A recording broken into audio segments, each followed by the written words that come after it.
इस जंग के बीच मोदी और पुतिन की 25 मिनट की बातचीत होती है और आपको बता दें पुतिन ने ही पीएम मोदी को फोन किया, लेकिन भारत ने रूस को किस बात के लिए थैंक्स बोला। रूस की तरफ से खुलासा हुआ भारत और रूस के बीच जो बात हुई, दोनों राष्ट्रपतियों के बीच जो बात हुई, उस बातचीत में असल में क्या हुआ था। वहीं यूक्रेन में फंसे भारतीयों को याद आ रही है सुषमा स्वराज की। भारत इस मामले में क्या कर रहा है, इसके अलावे बहुत कुछ आइए जानते हैं इन खबरों को विस्तार से। जो इस वक्त यूक्रेन की हालत है, यूक्रेन के राजधानी कीव के ऊपर रूसी फाइटर जेट लगातार उड़ रहे हैं, मिसाइलों की बारिश हो रही है, बम वगैरह गिराए जा रहे हैं। ऐसे में भारतीय छात्र भी फंसे हुए हैं और रूस यूक्रेन के इस जंग के बीच कीव में एक यूनिवर्सिटी है, तारस शेवेंचुक यूनिवर्सिटी और कीव नेशनल यूनिवर्सिटी, जहां भारतीय स्टूडेंट फंस गए हैं। भारतीय छात्र वैसे तो एक दूसरे की मदद करके खुद भी सुरक्षित जगहों पर पहुंच रहे हैं, लेकिन कुछ स्टूडेंट्स को हॉस्टल में बने बंकर में सुरक्षित रखा गया है। वहां ये मार्शल यानी कि यूक्रेन की सैनिक की सुरक्षा और निगरानी में है। बताया जा रहा है कि ये भारतीय छात्रों को हॉस्टल के बने बंकर में शिफ्ट किया जा रहा है। फिलहाल तो स्टूडेंट सुरक्षित हैं, स्टूडेंट्स अपना सामान पैक कर चुके हैं। यहाँ यूनिवर्सिटी और एम्बेसी की तरफ से कहा गया है कि सारे जरूरी कागजात पैक कर ले, साथ में रखें। उन्हें वेस्टर्न एरिया में शिफ्ट भी किया जा रहा है, क्योंकि ये वो एरिया है जहाँ अभी युद्ध जैसे हालात नहीं हुए हैं। गुरुवार शाम को भी हालात कुछ ठीक नहीं थे। अचानक से आसमान में फाइटर जेट गरजने लगे। हालांकि एम्बेसी से कॉल आने के बाद वे निश्चिंत हो गए कि जल्द ही वे अपने घर भारत लौट आएंगे। वहाँ के हालात अभी ऐसे हैं जैसे कि सामान लेकर लोग भाग रहे हों। ऐसे आपको बता दें, इन सब में सुषमा स्वराज की याद यूक्रेन के छात्रों को आ रही है। वैसे तो भारत सरकार सक्रिय हो चुकी है और पीएम नरेंद्र मोदी एक हाई लेवल मीटिंग भी कर रहे हैं, खास तौर पर यूक्रेन में फंसे 20,000 भारतीय छात्रों को निकालने के लिए, जिसमें सबसे बड़ी संख्या मेडिकल स्टूडेंट की है। पर अब भारतीय छात्र और उनके परिवार को याद आ रही है सुषमा स्वराज, जिन्होंने विदेश मंत्री रहते हुए विदेश मंत्रालय का अर्थ ही बदल दिया था। 2014 से 2019 तक विदेश मंत्री रही। हाई प्रोफाइल और बड़े लोगों का मंत्रालय माने जाने वाला विदेश मंत्रालय तब आम भारतीयों का मंत्रालय कहा जाने लगा, जिसका मुख्य मकसद था विदेशों में मुश्किलों का सामना कर रहे हर भारतीय की मदद करना। अपने 5 साल के कार्यकाल में सुषमा स्वराज ने 186 देशों में 90,000 से अधिक भारतीयों तक मदद पहुंचाई। साल 2015 में सबसे बड़ा कारनामा देखने को मिला था, जब यमन में सऊदी गठबंधन सेना और हुती विद्रोहियों के बीच भीषण युद्ध छिड़ गया था। सऊदी गठबंधन की सेना लगातार यमन की राजधानी सना पर बमबारी कर रही थी और ऐसी स्थिति में यमन में फंसे हजारों भारतीय कामगारों के मदद के लिए कोई नहीं आ रहा था। तब इन्होंने सुषमा स्वराज से गुहार लगाई थी, लेकिन शहर के ऊपर मंडराते फाइटर प्लेनों के रहते किसी भी सिविलियन जहाज का सना में लैंड करना संभव नहीं था। ऐसे में सुषमा स्वराज की पहल पर भारत सरकार ने सऊदी अरब से कुछ समय के लिए हमले को रोकने के लिए कहा था। सुषमा स्वराज ने अपनी कूटनीति से सऊदी अरब को इसके लिए राजी भी कर लिया था, जिसके बाद सऊदी ने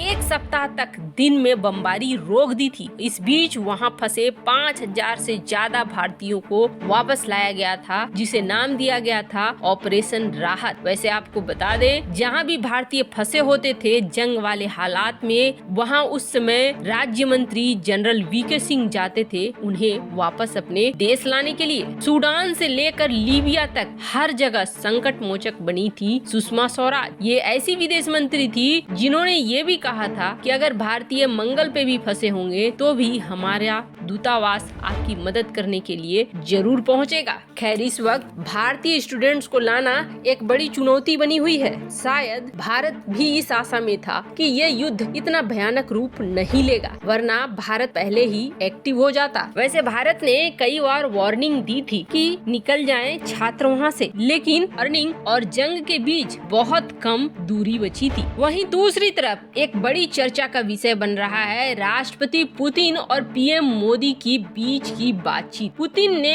भारतीय प्रधानमंत्री मोदी को फोन किया और ये फोन कॉल 25 मिनट तक चला। 25 मिनट तक पहले इस फोन कॉल में क्या हुआ, इसके दो वर्जन निकल कर आए हैं। एक जो रूस की तरफ से बताया गया और दूसरा जो भारत की तरफ से बताया गया। 25 मिनट एक काफी लंबी बातचीत होती है। पुतिन ने सबसे पहले पीएम मोदी को बताया कि उन्होंने यूक्रेन पर हमला क्यों किया, कैसे यूक्रेन मिन्स्क में हुए समझौते का बार बार उल्लंघन कर रहा था। मिन्स्क में समझौता हुआ था यूक्रेन सैन्यीकरण नहीं करेगा, नाटो में शामिल नहीं होगा और यूक्रेन ने इस बात को माना था। फिर भी लगातार 3-4 साल से डोनबास के इलाके में मिन्स्क का उल्लंघन हो रहा था। नाटो की सेना अब धीरे धीरे रूस के बॉर्डर तक पहुंच रही थी और ये रूस की स्वतंत्रता, रूस की सुरक्षा के लिए कतई सही नहीं था। यही वजह था कि रूस ने स्पेशल ऑपरेशन चलाए। रूस की तरफ से ये बातें पीएम मोदी को बताई गई। वैसे आपको बता दें, रूसी राष्ट्रपति व्लादिमीर पुतिन ने सबसे पहले पीएम मोदी को फोन किया है। पीएम मोदी पहले ऐसे नेता बने हैं जिन्हें राष्ट्रपति पुतिन ने जंग के समय तुरंत कॉल किया है। उसके बाद उन्होंने ईरान के राष्ट्रपति को भी कॉल किया है। ऐसे में कहा जा रहा है कि रूस अपने सारे मित्र देशों को कॉल कर रहा है। वैसे भारत ने जो रूस ने ये जानकारी दी उसके लिए थैंक्स बोला, तो वहीं रूसी राष्ट्रपति व्लादिमीर पुतिन से जो भारतीय छात्र फंस गए हैं उनके लिए भी बातचीत की और